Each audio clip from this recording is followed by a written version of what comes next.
Halo adik-adik, Assalamualaikum semua. Dalam kesempatan kali ini, saya akan membahas soal OSN IPA SMP. Ingat ya, SMP ya ini ya, yang pernah diujikan sebelumnya. Mudah-mudahan kalian bisa memahaminya dengan baik. Yuk kita langsung aja di nomor 1. Soal nomor 1, dilakukan percobaan osmosis dengan menggunakan potongan kentang dan didapatkan data sebagai berikut. Ini datanya ya. Kemudian berdasarkan hasil percobaan di atas, larutan yang hipertonis adalah larutan A1 dan 2, B2 dan 3, C3 dan 4, C3 dan 5, dan D4 dan 1.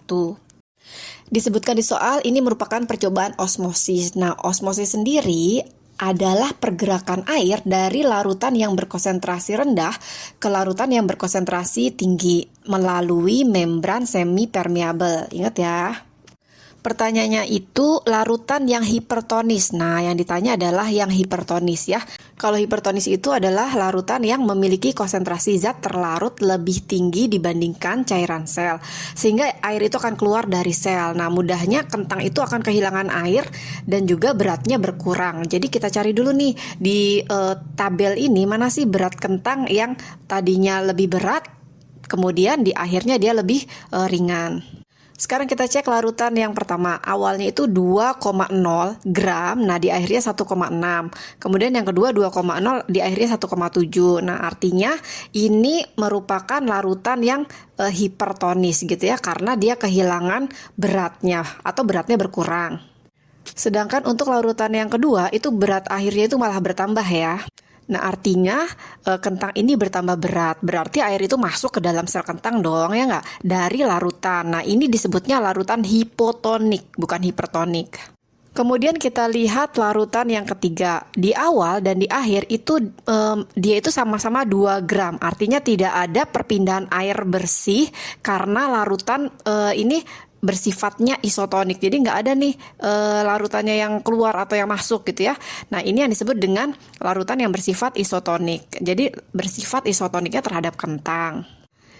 Kemudian kita lihat larutan yang kelima. Nah, larutan yang 4 dulu. Larutan yang keempat ini awalnya 2, akhirnya 1,8. Kemudian yang kedua 1,9. Artinya dia kehilangan air dan beratnya juga berkurang. Ini termasuk yang hipertonik gitu ya, hipertonik atau hipertonis boleh deh ya. Ini merupakan larutan yang ditanyakan tadi. Jadi larutan yang ditanyakan kita sudah ketemu, yaitu larutan nomor 1 dan nomor 4, atau jawabannya adalah yang D. Kalau kita ringkes nih larutan 1 sampai 5, itu larutan 1 dan 4 itu bersifat hipertonik sehingga air itu keluar dari kentang. Kemudian larutan 2 dan larutan 5 itu bersifat hipotonik sehingga air itu masuk ke dalam kentang. Jadi beratnya bertambah gitu ya. Kemudian larutan yang ketiga bersifat isotonik sehingga tidak terjadi perubahan berat. Oke, paham di nomor 1 ini? Soal nomor 2, pernikahan antara wanita dan pria yang keduanya berpenglihatan normal melahirkan seorang anak laki-laki yang buta warna dan 2 orang anak perempuan yang berpenglihatan normal. Nah, dari kasus ini dapat diketahui bahwa A. Ayah adalah homozigot dominan, B. Ibu adalah homozigot resesif, C. Ibu adalah karier, D. Ayah adalah karier. Untuk kalian ketahui, buta warna itu merupakan penyakit yang diturunkan secara resesif dan terpaut dengan kromosom X. Nah, kalau laki-laki itu kromosomnya kan XY, hanya memiliki 1 kromosom X. Jadi kalau X-nya itu membawa gen buta warna, XB, B-nya itu maksudnya buta warna ya, dia akan buta warna. Sedangkan perempuan yang kromosomnya adalah XX harus memiliki 2 gen buta warna sekaligus. Jadi genotipnya itu adalah XB, XB. Nah, untuk menunjukkan sifat buta warnanya. Sedangkan jika hanya satu aja, misalkan satunya adalah normal, XN gitu ya genotipnya. XN, XB. Nah, dia itu merupakan karier atau pembawa sifat, tapi tidak menunjukkan gejala buta warna. Nah, dari soal anak laki-lakinya itu buta warna, berarti dia mewarisi XB dari ibu dan Y dari ayah. Kedua orang tua itu berpenglihatan normal, maka ayahnya itu XN, Y. Nah, XN Y ini maksudnya genotipnya ya. XN itu normal, XNY itu normal ya, karena laki-laki hanya punya satu X. Nah, berarti dia normal. Sedangkan ibunya itu XNXB genotipnya, karena berpenglihatan normal tetapi pembawa sifat atau karier. Jadi jawabannya adalah ibu adalah karier. Yang C ya, ibu adalah karier. Dan ini saya berikan contoh genotip dan fenotip untuk penyakit buta warna. Soal di nomor 3, seorang dokter mengatakan bahwa lensa mata pasiennya itu tidak rata di semua bagian, sehingga sinar sejajar tidak dibiaskan dengan kekuatan yang sama. Kelainan ini dapat diperbaiki dengan memakai kacamata berlensa silindris. Pasien tersebut mengalami kelainan mata yang disebut A. Miopi, B. Hipermetropi, C. Astigmatisme, D. Presbiopi. Ini mudah ya, soal nomor 3 ini ya. Jadi yang A itu miopi. Nah, ciri-cirinya adalah susah lihat benda jauh, tapi dekat masih bisa dia lihat ya, masih jelas. Sinar dari objek jauh itu jatuhnya di depan retina. Ingat ya, di depan retina, bukan pas di retina. Nah, penyebabnya apa? Penyebabnya adalah bola mata itu terlalu panjang atau lensa terlalu cembung. Nah, solusi untuk penyakit miopi ini adalah lensa cekung. Jadi kacamata berlensa cekung atau negatif ya. Buat apa? Untuk mengundurkan atau untuk memundurkan fokus sinar ke retina, pas banget di retina gitu ya. Jadi jawabannya bukan A. Kemudian hipermetropi atau nama lainnya adalah rabun dekat. Itu ciri-cirinya kita itu susah lihat benda yang dekat, tapi benda yang jauh masih oke dong gitu ya. Sinar dari objek itu jatuhnya di belakang retina. Nah, penyebabnya adalah bola mata terlalu pendek atau lensa kurang cembung. Solusi untuk kelainan mata hipermetropi ini adalah lensa cembung atau positif buat memajukan fokus sinar itu biar pas di retina. Sedangkan yang astigmatisme, astigmatisme ini bisa juga disebut silindris gitu ya. Ciri-cirinya penglihatan itu jadi kabur atau terbayang, kemudian terutama garis lurus ya, itu bisa kelihatan itu miring atau ganda gitu ya. Kemudian sinar masuknya itu tidak dibiaskan merata karena permukaan kornea atau lensanya itu nggak rata. Nah, penyebabnya permukaan mata yang tidak simetris, bentuknya itu agak kayak telur gitu ya, bukan bola sempurna. Nah, solusi untuk kelainan ini adalah kacamata atau lensa kontak yang silindris buat menyamakan pembiasan cahaya ya. Kemudian yang D itu presbiopi. Presbiopi itu nama lainnya adalah mata tua. Ciri-cirinya itu dia susah lihat dekat dan jauh seiring bertambahnya usia. Jadi semakin kalian bertambah usia itu semakin mata itu kemampuannya akan berkurang. Mata kehilangan kemampuan akomodasinya ya, menyesuaikan fokus. Penyebabnya itu elastisitas lensanya sudah menurun karena faktor usia tadi. Nah, umumnya itu ada di atas 40 tahunan ke atas. Oke, solusinya apa? Solusinya itu kacamata bifokal atau multifokal. Nah, gabungan antara lensa cekung dan cembung. Nah, untuk nomor 3 ini maka jawaban yang tepat adalah astigmatisme yang C. Soal nomor 4, dalam suatu rantai makanan, makhluk hidup yang memakan produsen merupakan konsumen tingkat ke titik-titik dan akan menduduki tingkat tropik keberapa nih ya? Yang A 1, yang B 1, 2, yang C 2, 1, yang D 2, 2. Oke. Dalam suatu rantai makanan itu dikenal dengan beberapa tingkat. Yang pertama itu adalah produsen, organisme autotrof. Autotrof itu dia bisa menghasilkan makanan sendiri, biasanya tumbuhan, berada di tingkat tropik paling tinggi yaitu ke-1 ya. Kemudian konsumen tingkat 1 atau primer itu memakan produsen, contohnya adalah belalang dan kelinci. Dia meningkati tingkat tropik ke-2. Kemudian konsumen tingkat 2 atau sekunder itu memakan konsumen 1. Nah, berarti tingkat tropiknya di bawahnya itu ke-3. Kemudian yang selanjutnya konsumen tingkat 3 atau tersier memakan konsumen tingkat 2 dan seterusnya. Nah, untuk soal ini disebut konsumen tingkat ke-1 dong ya enggak? Karena dia adalah konsumen pertama dalam rantai makanan. Tapi karena produsen di tropik ke-1 atau yang paling atas, maka konsumen tingkat 1 itu menduduki tingkat tropik ke-2. Jadi jawabannya adalah yang B, konsumen tingkat ke-1 dan menduduki tingkat tropik ke-2. Soal selanjutnya di nomor 5, kingdom berikut ini yang selnya tidak memiliki dinding sel adalah A. fungi, B. bakteri, C. tumbuhan, dan D. protista. Oke adik-adik, kita bahas satu-satu dulu biar ngerti banget gitu ya. Soalnya adalah kingdom brood ini yang selnya tidak memiliki dinding sel adalah yang pertama adalah fungi atau jamur. Nah, fungi atau jamur dia memiliki dinding sel, tapi dinding selnya itu terbuatnya dari kitin, bukan selulosa kayak tumbuhan. Kemudian yang B bakteri, oh ya berarti yang A tadi itu dia punya dong dinding sel ya. Kemudian bakteri ini juga punya dinding sel ya, tapi terbuatnya dari peptidoglikan, bukan kitin atau selulosa. Ada juga ya dinding selnya yang bakteri. Kemudian yang tumbuhan, nah jelas nih tumbuhan mah ya. Tumbuhan itu jelas punya dinding selnya dari selulosa. Kemudian protista, nah artinya kalau A, B, C itu bukan, D harusnya itu adalah jawabannya ya. Protista ini kebanyakan itu mirip hewan ya, mirip protozoa ya, karena dia itu kelompoknya campur aduk gitu ya. Jadi tidak punya dinding sel. Contohnya amoeba, paramecium, nah mereka itu tidak punya dinding sel, cuman membran sel doang ya. Jadi untuk yang D ini dia tidak memiliki dinding sel. Jadi jawaban nomor 5 ini adalah yang D, protista.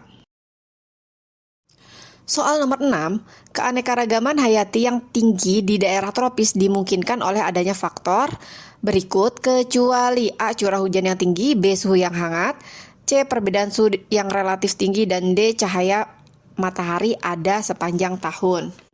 Di soal ini ingat ya, kata kuncinya adalah kecuali. Artinya kita cari yang bukan penyebab tingginya keanekaragaman hayati di daerah tropis. Sekarang yang A itu curah hujan yang tinggi. Nah ini betul, daerah tropis itu punya curah hujan yang tinggi, banyak air, kemudian tumbuhannya juga subur. Nah artinya banyak hewan yang bisa hidup di sana. Ini mendukung keanekaragaman hayati. Kemudian yang B, suhu yang hangat. Nah suhu yang hangat juga betul juga nih, karena suhu stabil dan hangat sepanjang tahun itu cocok buat banyak makhluk hidup. Nah ini mendukung keanekaragaman hayati. Kemudian yang C, perbedaan suhu yang relatif tinggi. Nah ini salah nih ya, karena di daerah tropis itu suhunya stabil, nggak beda jauh antara siang atau malam atau musim ke musim. Itu perbedaannya nggak terlalu jauh ya. Kalau perbedaan suhunya terlalu tinggi, malah bisa bikin makhluk hidup stres atau nggak bisa beradaptasi. Jadi ini tidak mendukung keanekaragaman ya.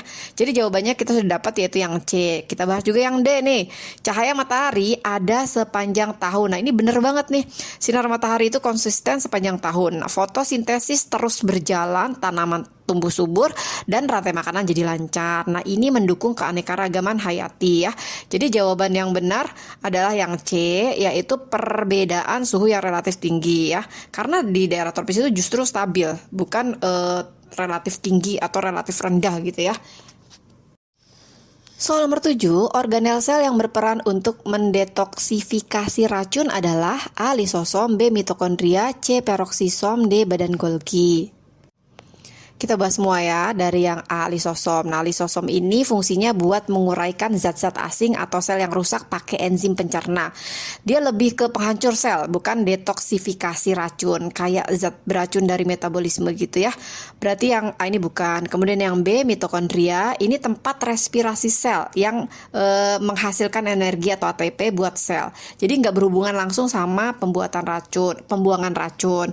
Kemudian peroksisom. Nah, peroksisom ini mengandung enzim katalase dan oksidase buat mengurai zat beracun, kayak hidrogen peroksida atau H2O2 jadi air ditambah oksigen. Nah, ini organel utama buat detoksifikasi, terutama di hati. Jadi jawabannya udah ketemu nih ya. Yang nomor 7 adalah yang C, peroksisom. Kemudian yang D, badan Golgi. Badan Golgi itu fungsinya buat modifikasi, pengepakan, dan pengiriman protein atau lipid, bukan buat detoks ya. Lebih ke sistem pengiriman barang di sel gitulah ya, bukan pembersih racun ya. Jadi jawaban yang benar adalah peroksisom. Soal nomor 8, lapisan kulit pada epidermis sebagai berikut: 1. stratum lucidum, 2. stratum granulosum, 3. stratum germinativum, 4. stratum corneum. Urutan lapisan kulit yang berfungsi sebagai penghasil protein keratin dan sel melanosit adalah A 1 dan 2, B 2 dan 3, C 2 dan 4, dan D 3 dan 4. Di soal ini tuh berarti kita cari lapisan yang menghasilkan keratin dan menghasilkan melanosit. Nah, saya jelaskan dulu ya, lapisan epidermis dari bawah ke atas. Dari yang paling bawah itu adalah stratum germinativum, terdiri dari stratum basale dan stratum spinosum. ini merupakan tempat terjadinya pembelahan sel aktif atau sel basal ya. Kemudian pembentukan keratin juga di sini atau keratinosit awal. Kemudian melanosit ada di sini juga ya, menghasilkan melanin. Jadi jelas di sini ini penghasil keratin dan melanosit. Kita simpan dulu nih jawaban stratum germinativum. Ini merupakan penghasil protein keratin dan sel melanosit. Kemudian kita cek yang lapisan berikutnya, stratum granulosum. Nah, sel ini mulai mengandung banyak granula bahan baku keratin. Tapi sel udah mulai mati dan fungsinya juga lebih ke proses akhir ya, keratinisasi. Masih ikut produksi keratin tapi bukan tempat melanosit ya. Yang ketiga stratum lucidum. Nah, lapisan tipis transparan cuma ada di kulit tebal atau di telapak tangan dan kaki. Selnya sudah mati dan tinggal sisa keratin. Jadi bukan tempat aktif produksi keratin atau melanosit ya. Yang keempat stratum corneum. Nah, ini lapisan terluar sel-sel penuh keratin. Bukan tempat produksi apapun. Udah jadi kulit mati ini ya. Jadi jawaban yang benar adalah yang B, yaitu 2 dan 3. Stratum granulosum yang di 2 dan stratum germinativum yang di 3 ya. Jadi stratum granulosum itu bantu proses akhir pembentukan keratin, kemudian stratum germinativum itu tempat produksi keratin dan melanosit. Jadi jawaban di sini adalah 2 dan 3 yang B. Soal nomor 9, pada suatu hari Ani meminum air sebanyak 300 ml per hari, sedangkan Eni meminum air sebanyak 2 liter per hari. Berdasarkan perbandingan pernyataan tersebut, maka perbedaan urin yang dihasilkan Ani dan Eni pada keesokan harinya adalah A. Ani mengekskresikan urin banyak berwarna kuning pekat, Eni mengekskresikan urin banyak berwarna kuning pucat, B. Eni mengekskresikan urin banyak berwarna kuning pucat, Ani mengekskresikan urin sedikit berwarna kuning pekat. C. Ani mengekskresikan urin sedikit berwarna kuning pekat. Eni mengekskresikan urin sedikit berwarna kuning pucat. Yang D. Eni mengekskresikan urin sedikit berwarna kuning pucat. Ani mengekskresikan urin banyak berwarna kuning pucat. Nah, untuk menjawab pertanyaan nomor 9 ini, kita itu perlu memahami hubungan antara asupan air dengan warna dan volume urin yang dihasilkan. Nah, asupan air dan volume urin, semakin banyak air yang diminum, maka semakin banyak urin yang dihasilkan karena ginjal akan mengeluarkan kelebihan air untuk menjaga keseimbangan cairan tubuh. Sebaliknya, jika asupan airnya sedikit, volume urin akan lebih sedikit karena tubuh berusaha mempertahankan cairannya. Untuk warna urin, untuk warna urin ini jika banyak minum air, urin itu akan lebih encer. Itu warnanya kuning pucat atau hampir bening gitu ya. Karena konsentrasi zat sisa seperti urobilin lebih rendah. Jika sedikit minum air, urin itu akan lebih pekat atau kuning pekat gitu ya, karena zat sisanya lebih terkonsentrasi. Nah, perbandingan Ani dan Eni, Ani itu minum 300 ml per hari, berarti sedikit. Urinnya itu sedikit dan kuning pekat. Jadi urinnya si Ani ini sedikit dan warnanya kuning pekat. Sedangkan Eni minum 2 liter per hari, berarti dia lebih banyak dari Ani dong. Urinnya itu banyak dan kuning pucat. Jadi jawaban yang tepat adalah yang B. Eni mengekskresikan urin banyak berwarna kuning pucat. Ani mengekskresikan urin sedikit berwarna kuning pekat gitu ya. Untuk soal nomor 10, soalnya adalah saat melakukan olahraga, denyut jantung dan pernapasan menjadi semakin lebih cepat. Setelah ia melakukan istirahat, denyut jantung dan pernapasannya menjadi lebih normal kembali.